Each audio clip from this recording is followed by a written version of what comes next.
Thiamine is a member of the class of B vitamins, specifically it is vitamin B1.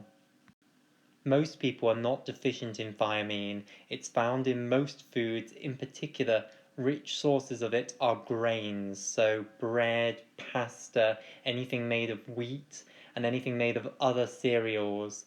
All of these are rich sources for thiamine. So most people get easily enough thiamine within their diet, and it is absolutely unnecessary for them to be taking a supplement containing more thiamine. However, there is a medical scenario that's very important to know about that leads to severe thiamine deficiency, and that is alcoholism. So alcohol consumption actually blocks the intestine from absorbing thiamine, and therefore even if you're eating foods containing thiamine, if you're consuming alcohol with those foods, and you're always consuming alcohol whenever you eat, then the thiamine in those foods isn't going to be absorbed, and you can therefore become thiamine deficient. So to be at risk of this, you need to have quite severe alcoholism. So you need to be drinking alcohol throughout the day, every day, so that whenever you eat food, there's also alcohol present within your GI tract that is blocking the thiamine from being absorbed. So what does thiamine deficiency result in? Well, it causes problems with the functioning of the brain. It causes neurological abnormalities, and it leads to a condition called Korsakoff's dementia, which is a permanent reduction in cognition, significant reduction in cognition that is caused by thiamine deficiency, and it's something that alcoholics are ultimately at risk of. So it leads to an irreversible degeneration of the brain that leads to an irreversible cognitive decline, and we call that Korsakoff's dementia. So people who are suffering with alcoholism, they are the main group of people who should be taking thiamine. And indeed, when anyone comes into hospital who does incidentally suffer with alcoholism, whether the alcoholism is the reason they've come into hospital or not, we actually treat them for presumed thiamine deficiency. So we initially give them intravenous thiamine, and then after a few days we switch to oral thiamine. So in the UK we call intravenous thiamine Pabrinex. Now Pabrinex is a little vial of fluid, yellow fluid, that contains thiamine. It also contains other B vitamins and also vitamin C, but the main reason we're giving it is for the thiamine. And we give this Pabrinex 3 times a day, TDS, for usually around 3 days. And we do this for any patient who's admitted to the hospital who has a background of alcoholism. As I say, it doesn't matter whether they've actually come in for alcohol-related problems or not. We presume they're thiamine deficient, and we treat them for thiamine deficiency to try and prevent them getting any sort of neurological complications from the thiamine deficiency. The reason we initially give it intravenously is that when they first come in, we're assuming they've recently drunk alcohol, so there remains some alcohol within their gastrointestinal tract, and that is going to reduce any absorption of oral thiamine that we give them, and therefore we can bypass that problem by giving them intravenously. So we give intravenous thiamine for around 3 days. Now, whilst they're in hospital, of course, they're not going to be drinking alcohol. We'll give them an alcohol withdrawal regimen involving chlordiazepoxide to prevent any sort of withdrawal symptoms or potentially delirium tremens or seizures. But we'll give them the Pabrinex initially for 3 days alongside that to give them some thiamine that's not going to be blocked from intestinal absorption by the alcohol that might still be within their intestines.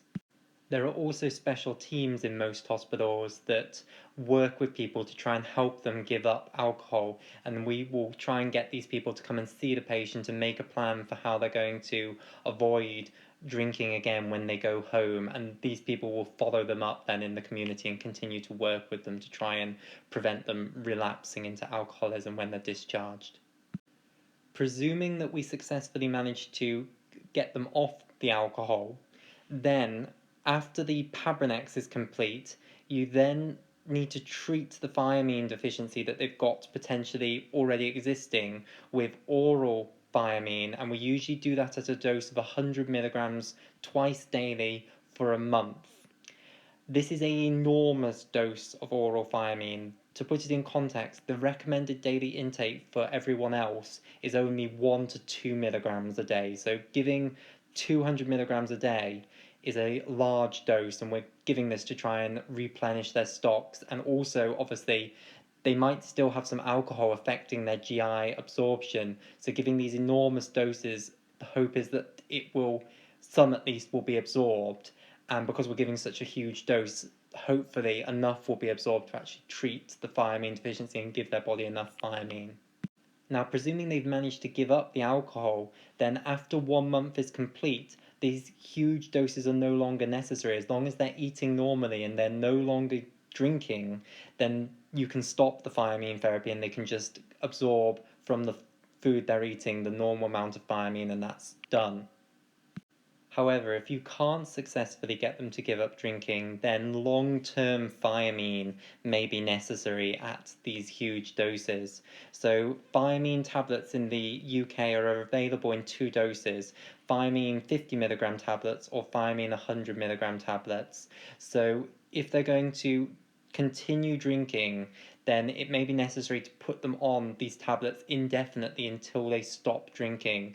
And again, the aim of this is that if the alcohol is going to hugely reduce the amount of thiamine that's going to be absorbed, then we need to absolutely flood the intestine full of thiamine so that even though only a tiny percentage of it is being absorbed, because we're giving it so much, enough will be absorbed to prevent thiamine deficiency and the horrific neurological consequences of thiamine deficiency.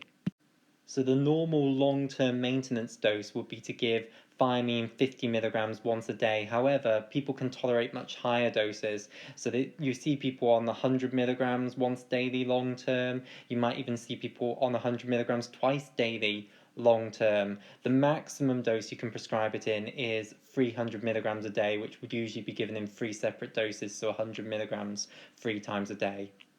It is safe to give these large doses of thiamine. You might think, 100 milligrams, that's 100 times the recommended daily intake. Is this not going to potentially be dangerous if we're giving it to them potentially and they don't need that much? Well, it's not dangerous. People don't get dangerous side effects from thiamine. The cons to the therapy are, one, they are not nice tablets to take, thiamine tablets. They smell very sulfurous. Indeed, thiamine here, the name gives it away. Thi is, similar to thiol, and indeed thiamine does have sulfur atoms within it, so it smells very sulfurous, like eggs kind of smell.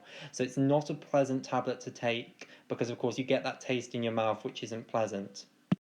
In addition, its main side effects, if someone is going to experience side effects from it, are usually GI upset side effects. So it might make you feel a little bit sick after you take it. So ideally, if that's happening, take it with food.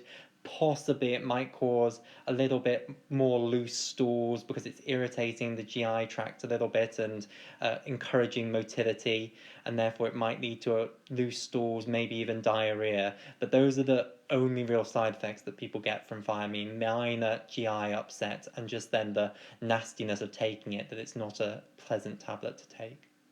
So to summarize then, thiamine is also called vitamin B1. It's a vitamin that's found in so many different foods that we eat, including grains, and most people in the Western world are therefore not deficient in it because we eat a lot of grains. The only major group of people that are high risk for deficiency of it are alcoholics, and this is because continuous or regular consumption of alcohol leads to alcohol in the GI tract, which blocks the vitamin from being absorbed by the GI tract, and therefore these individuals can develop deficiency, and it leads to bad neurological problems.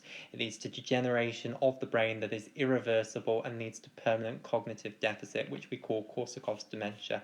So whenever anyone comes into hospital, we usually ask them about alcohol history because we're screening for alcoholism, and if we think they have issues with too much consumption of alcohol, then we usually treat them for presumed thiamine deficiency, because it doesn't hurt to treat them for it, and missing it and not treating them for it could result in catastrophic consequences for this individual. So we usually start with intravenous thiamine for 3 days because we presume there's still some alcohol in their GI tract that's going to reduce absorption of oral thiamine.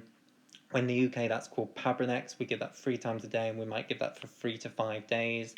After that, we're presuming they're in hospital, they're not drinking. We can then move to oral thiamine, and we give that at a dose of usually around 100 milligrams BD, or that could be 100 milligrams TDS, orally for around a month.